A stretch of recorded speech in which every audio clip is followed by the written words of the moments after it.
কুষ্টিয়ার দৌলতপুরে ঘটে গেল চাঞ্চল্যকর একটি ঘটনা। স্থানীয় এক পীরের বাড়িতে হামলা ও ভাঙচুরের অভিযোগ উঠেছে। এই ঘটনাকে কেন্দ্র করে পুরো এলাকায় সৃষ্টি হয়েছে আতঙ্ক ও উত্তেজনা। ঘটনাটি ঘটেছে কুষ্টিয়া জেলার দৌলতপুর উপজেলায়। স্থানীয় সূত্রে জানা যায়, হঠাৎ করে একদল লোক এসে পীরের বাড়িতে হামলা চালায়। এই সময় তারা ঘরের দরজা, জানালা, আসবাবপত্র এবং ঘরের ভিতরে বিভিন্ন জিনিসপত্র ভাঙচুর করে বলে অভিযোগ উঠেছে।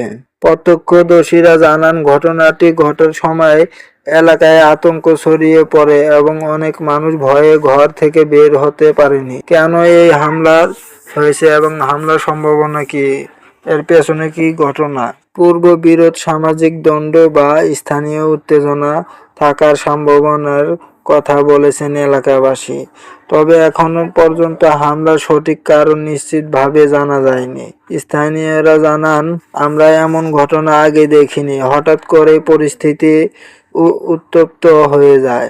অনেকে দ্রুত ঘটনার সুষ্ঠু তদন্ত ও দোষীদের শাস্তি দাবি করেছে। ঘটনার খবর পেয়ে স্থানীয় প্রশাসন ও আইন শৃঙ্খলা বাহিনী ঘটনাস্থলে পৌঁছায়। পরিস্থিতি নিয়ন্ত্রণে আনতে এলাকায় নজরদারি বাড়ানো হয়েছে। এই ছিল কুষ্টিয়া দৌলতপুরে পীরের বাড়ি ভাঙচুরের সর্বশেষ খবর। ঘটনার আপডেট পেতে আমাদের চ্যানেলটি সাবস্ক্রাইব করুন এবং ভিডিওটি শেয়ার করুন। ধন্যবাদ সবাইকে।